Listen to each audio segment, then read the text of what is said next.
Salut à tous. La semaine dernière, je regardais la nouvelle saison de Jujutsu Kaisen saison 2 et il y a un truc qui m'a marqué de ouf. Je parle bien du niveau des combats qu'on a en cette saison. C'est une dinguerie, une dinguerie. Non seulement c'est des combats magnifiques, mais aussi dans ces combats de Jujutsu Kaisen, on ressent que les personnages ont une intelligence stratégique de combat et un savoir-faire de l'art du combat qui pour moi est un minimum maîtrisé. Ce qui fait pour moi que des scènes de combat sont 10 fois plus agréables à regarder comparé à certains shonen. Je suis quelqu'un qui regarde beaucoup de shonen et des combats comme ça en une saison, j'en ai très rarement vu. Une saison qui m'a poussé à revoir mon historique de scènes de combat d'anime et je me suis très rapidement rendu compte qu'il existe des protagonistes de shonen qui ne maîtrisent pas l'art du combat. Dans certains cas où ils se battent très mal et dans d'autres cas où ils savent pas se battre du tout. Des vraies fraudes du genre shonen.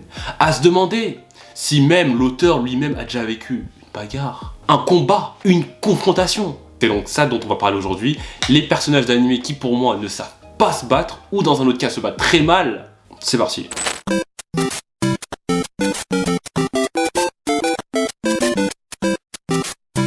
On commence fort avec la plus grosse fraude de shonen au niveau de l'art du combat. Luffy. Oui, j'ai bien dit Luffy. Quand je dis Luffy, je parle bien du protagoniste du manga One Piece. Bref, je vais pas trop faire son histoire, t'as capté c'est qui. Pour cette vidéo, j'ai revu à peu près tous les combats majeurs de Luffy, de l'arc East Blue jusqu'à l'arc Wano Kuni. Et déjà, le premier problème avec les combats de Luffy, c'est que la plupart de ces combats se ressemblent pas mal dans certains cas. Oh my god, bro. Oh, hell no, man. What the fuck, man? Get your ass on. Quand je dis que ça se ressemble pas mal, je ne parle pas des techniques qu'il utilise.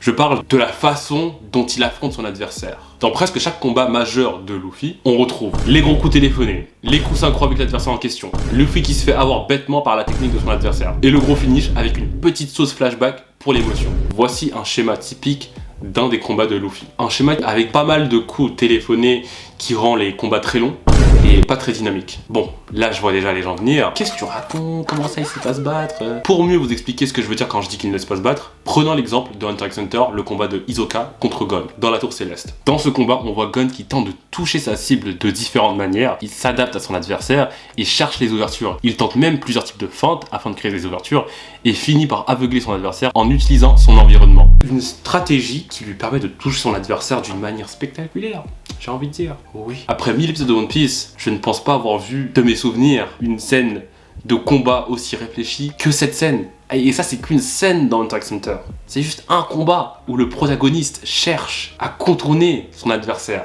Pour conclure, à mon avis, Luffy ne sait pas se battre. Il fonce tout droit dans l'action, il tape juste fort, et quand ça marche pas, il tape plus fort. Ça, c'est pas ça pour se battre.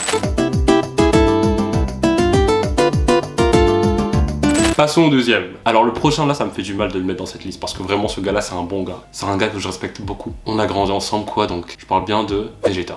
Vegeta, l'élu, le prince des Saiyans. Alors le problème avec Vegeta, c'est pas qu'il sait pas se battre, c'est qu'il se bat mal. Vegeta, comme un teubé, a tendance à se laisser emporter par ses émotions quand le combat ne se déroule pas comme il le souhaitait. C'est pour cette raison que ça fait de lui un mauvais combattant. Tu sais, en faisant cette vidéo, je crois que j'ai développé une petite théorie sur la raison pour laquelle Vegeta ne sera jamais plus fort que Goku. C'est pas une question de force. Je pense qu'en vrai, la force, les deux, au final, ils arrivent à se transformer en Super Saiyan Blue. Je pense que c'est plus une question de stratégie et d'intelligence de combat. Et je pense que c'est vraiment ça qu'il manque à Vegeta et ça m'énerve. Il saute dans l'action sans stratégie, il se fait éclater en 2 secondes et ne cherche pas à comprendre comment reprendre le dessus sur son adversaire. Au lieu de prendre du temps et de réfléchir, il préfère faire des crises de panique à l'aveugle et de taper n'importe où en espérant toucher son adversaire. Mais c'est quel combattant ça? Je crois que c'est vraiment la plus grosse erreur à faire dans un combat parce que là t'es vraiment ouvert de partout. C'est pour ça que je dis que c'est pas quelqu'un qui sait pas se battre, mais c'est quelqu'un qui se bat très mal. Parce que se laisser emporter par ses émotions, je pense que c'est vraiment une erreur que normalement avec de l'expérience, c'est quelque chose qui devrait plus trop te toucher après X nombre de combats.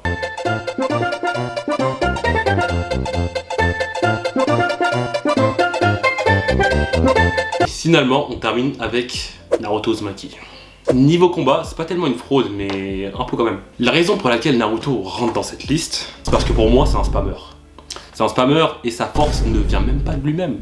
Je t'explique. Le chakra dans Naruto, c'est de l'énergie. Quand t'as une source immense d'énergie, en parlant de Kurama, bah bien sûr qu'en combat, tu pèses une source de chakra qui lui permet de faire des Rasengan, des Shadow Clone à volonté, et même de débloquer des transformations basé sur cette source d'énergie. Fraude! Oui. Après oui, son taijutsu n'est pas mauvais, donc en vrai il sait se battre. Mais les questions que je pose sont, Est-ce que le chakra de Kurama impacte les réflexes et la rapidité de Naruto? Si oui, on peut dire que ce n'est pas un combattant qui maîtrise l'art du combat par lui-même. Bref, je pense que j'ai dit ce que je voulais dire pour cette vidéo. Si t'as d'autres fraudes shonen à citer, n'hésite pas dans les commentaires. N'oublie pas de t'abonner, de liker, de commenter si la vidéo t'a plu. Et sur ce, je te dis à la prochaine. Salut!